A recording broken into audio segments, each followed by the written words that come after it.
L'objectif de cette vidéo est de présenter ce que propose le module de calcul de CSB en charge du calcul des structures de poutres dans le plan.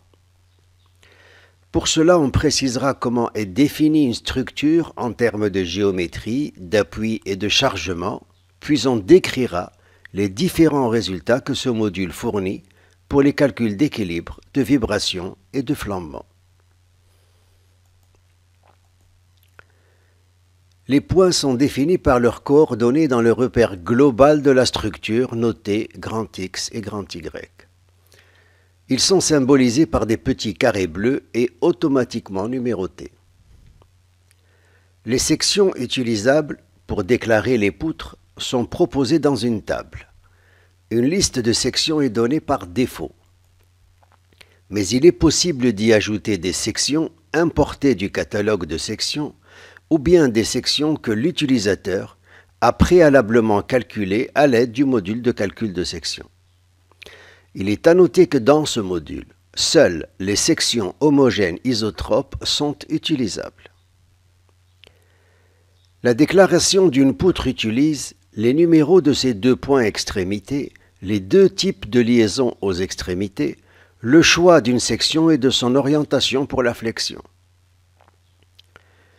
L'orientation de l'axe de la poutre est déterminée par l'ordre de la déclaration des points origine et extrémité. Les liaisons aux extrémités d'une poutre sont par défaut des liaisons complètes, mais il est possible d'utiliser des articulations. On notera comment ces types de liaisons sont symbolisés dans la table des poutres. Par exemple, la poutre numéro 3 présente une articulation à l'origine et une liaison complète à l'extrémité. L'orientation de la section est par défaut telle que c'est le moment d'inertie par rapport à Z qui gouverne la flexion. Enfin, le repère local d'une poutre est indiqué sur la poutre.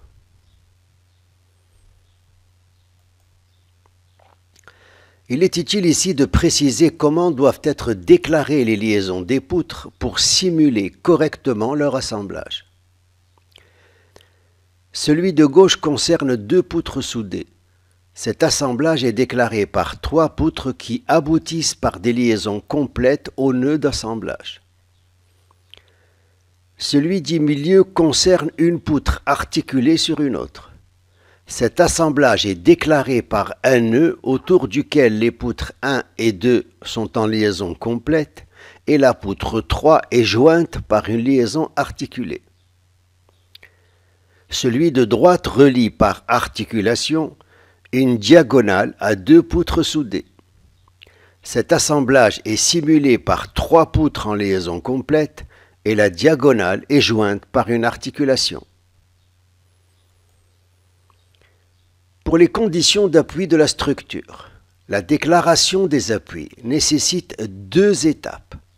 La définition des types d'appui, puis l'affectation des types d'appui au nœud. Quelques types d'appui sont donnés par défaut, tels que l'encastrement, l'articulation et les appuis simples selon les directions X et Y. Pour illustration, ils ont été utilisés pour affecter un encastrement, une articulation et un appui simple aux nœuds 1, 2 et 5 de la structure qui est affichée. Cependant, dans le module de structure, l'utilisateur peut définir ses propres types d'appui tels qu'indiqués dans la fenêtre de gauche. Dans la définition d'un type d'appui, il est possible d'agir sur les translations selon grand X et grand Y et la rotation selon Z. Pour chaque degré de liberté, on peut imposer un blocage, une valeur non nulle, ou bien la rigidité d'un ressort pour une liaison élastique. Enfin, un type d'appui porte un nom et il lui est associé un symbole et une couleur. Par exemple, la table affichée indique que pour l'encastrement, les 3 degrés de liberté sont bloqués et que le symbole est un carré noir. Pour l'appui élastique, selon la direction X, il est défini par une rigidité selon x de valeur Kx égale 100 kN par millimètre et son symbole est un triangle vert.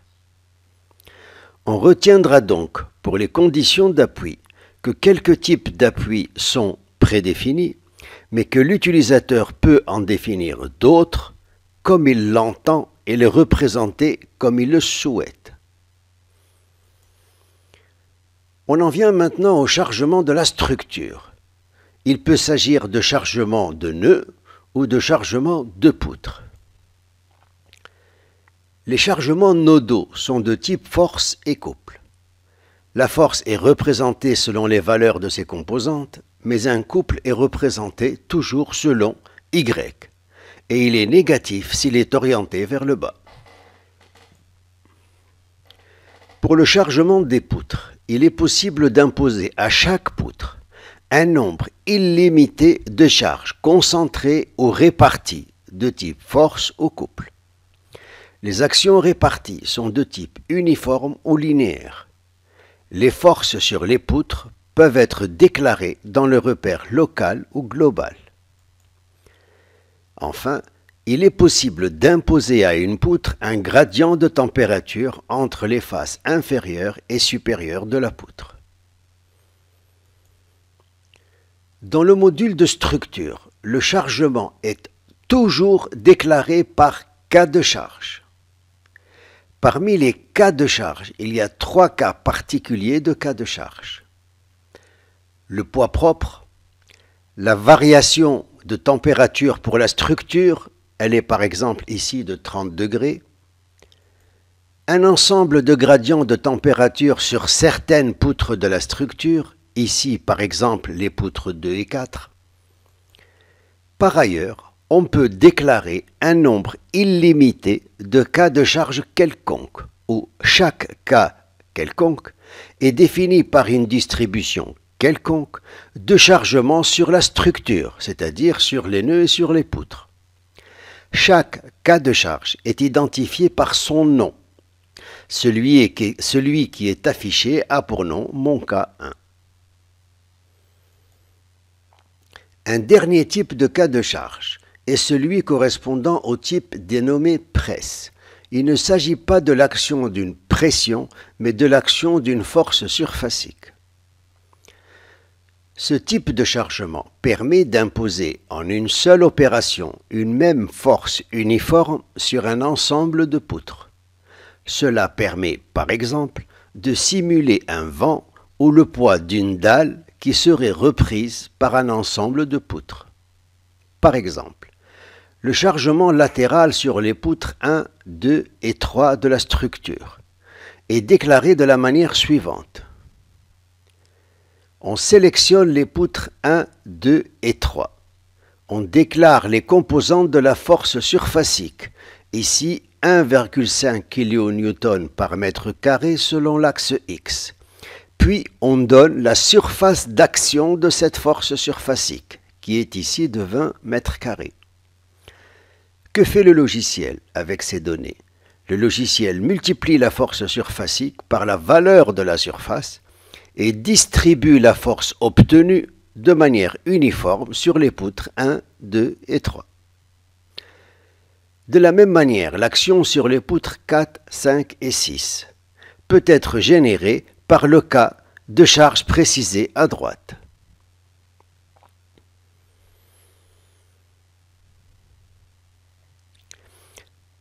À ce niveau, toutes les données définissant la structure et les chargements ont été décrites. On peut donc passer au calcul et aux résultats. Le module de structure plane propose les calculs d'équilibre, de vibration et de flambement pour la structure, mais aussi, et c'est une originalité, la détermination automatique de la longueur de flambement d'un ou de plusieurs éléments de la structure. Commençons par les calculs d'équilibre. La résolution a lieu pour tous les cas de charge qui ont été déclarés par l'utilisateur. Quant aux résultats, ils sont fournis pour une combinaison de charges définies par l'utilisateur. Et si on souhaite, par exemple, regarder le seul effet du poids propre, il suffit d'utiliser une combinaison où seul le poids propre figure avec une valeur unité. Les résultats fournis pour le choix d'une combinaison sont les réactions aux appuis, les actions sur les nœuds d'assemblage, les diagrammes pour chaque poutre ou les épures sur la structure, et cela pour l'effort normal, l'effort tranchant, le moment de flexion et les contraintes axiales au niveau des fibres extrêmes. Le module fournit aussi les déplacements des nœuds en termes de translation et de rotation, la déformée de la structure et la flèche ou la déflexion maximale pour chacune des poutres.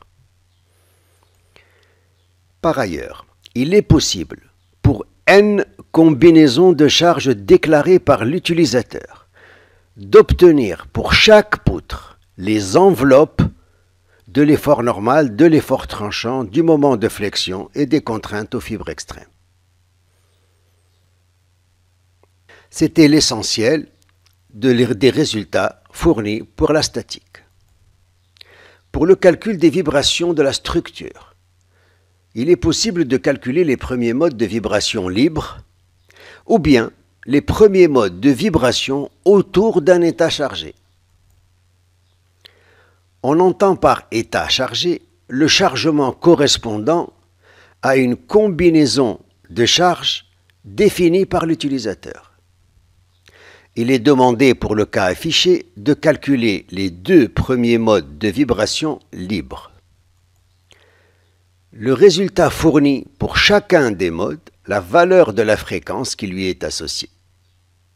La déformée associée à chaque mode de vibration peut être affichée et animée. Pour le calcul du flambement de la structure, il est possible de calculer les premiers modes de flambement pour une amplification d'un chargement à partir de l'état naturel. On entend par chargement une combinaison de cas de charge définis par l'utilisateur. Il est aussi possible de calculer les premiers modes de flambement pour l'amplification d'un chargement à partir d'un état préchargé. Le préchargement étant aussi une combinaison de cas de charge définis par l'utilisateur. Pour le cas affiché, il est demandé de calculer les deux premiers modes de flambement à partir de l'état naturel et pour l'amplification d'un chargement qui se réduit au cas de charge numéro 2. Le résultat fournit les valeurs critiques et les modes de flambement associés. Le résultat fournit pour chaque cas la valeur critique de l'amplification du chargement et le mode de flambement qui lui est associé. La déformée associée à chaque mode de flambement peut être affichée et animée. Enfin, et c'est une originalité, ce module de calcul de structure fournit aussi la longueur de flambement d'un élément quelconque de la structure. Comme ce type de calcul n'est pas courant, cela nécessite une petite introduction. Quand une poutre est isolée et que ses conditions d'extrémité sont connues, déterminer la longueur de flambement ne pose pas de difficulté. Voici par exemple à gauche les 4 valeurs des coefficients de longueur de flambement correspondant à 4 cas classiques de conditions d'extrémité. Cependant, quand il s'agit d'une poutre qui fait partie d'une structure, les choses sont moins claires. La détermination de la longueur de flambement nécessite en effet d'isoler la poutre et de considérer les conditions d'extrémité qui représentent la liaison de la poutre au reste de la structure. Plus encore, si on cherche à déterminer cette longueur de flambement pour une structure chargée, les bonnes conditions d'extrémité sont celles qu'il faut considérer à l'état chargé. Ce type de calcul est assuré par ce module. Ce module permet de calculer la longueur de flambement d'un élément quelconque de la structure de manière automatique, en tenant compte ou pas de la présence d'un chargement. Pour cela, les données consistent à sélectionner les poutres pour lesquelles on souhaite calculer les longueurs de flambant. Par exemple, ici, les poutres 2 et 4, et de considérer ou pas un chargement. Un chargement correspond toujours à une combinaison de cas de charge définis par l'utilisateur. Pour le cas affiché, les poutres 2 et 4 ont été sélectionnées pour un calcul sans prise en compte de chargement. Ici, le calcul a conduit au résultat indiqué dans la table de droite, 0,92 pour la poutre 2 et 1,34 pour la poutre 4.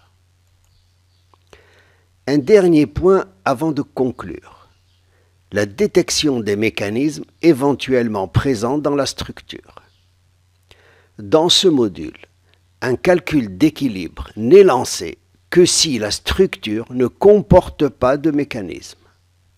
Le cas échéant, l'utilisateur est averti de la présence de mécanismes et il lui est possible de visualiser et d'animer le ou les mécanismes afin qu'il puisse intervenir et corriger la structure pour éliminer le ou les mécanismes.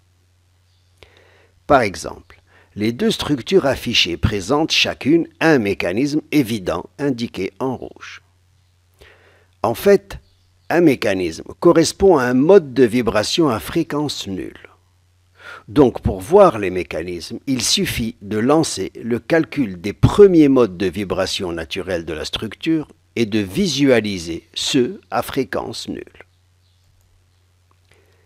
Pour conclure, ce que propose le module de calcul de structure de poutre dans le plan est ici résumé en termes de données de calcul et de résultats dans cette dernière diapo.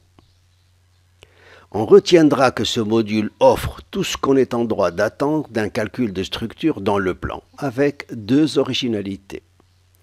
La première est la détection des mécanismes, ce qui peut être utile aux débutants. La deuxième est le calcul automatique de la longueur de flambement d'un élément quelconque de la structure. Ce paramètre autour duquel règne un certain flou et dont la détermination est pour le moins délicate, est utile dans la pratique pour le dimensionnement, en particulier en construction métallique. Cela met fin à la présentation du module de calcul de CSB en charge des structures de poutre dans le plan.